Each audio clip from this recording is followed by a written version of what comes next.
What I have in front of me, it's quite interesting.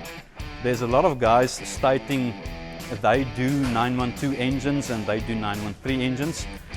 I don't really believe most of them, because if you look at the line of pistons you can find in a 912 or a 913 engine, it's quite a lot, and I'm missing a lot of them. It's like 40% of pistons I'm still not displaying. What I want to do with this exercise is to show everyone that over the years, over the course of how the manufacturing changed the way of the internal engine parts, they do differ.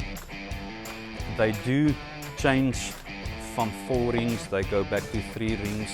They changed the ring gap sizes, all those things. So it's just interesting to see where are they going with the exact same engine. So if the engine looks like the one next to it, it doesn't really mean that the parts internally will be exactly the same.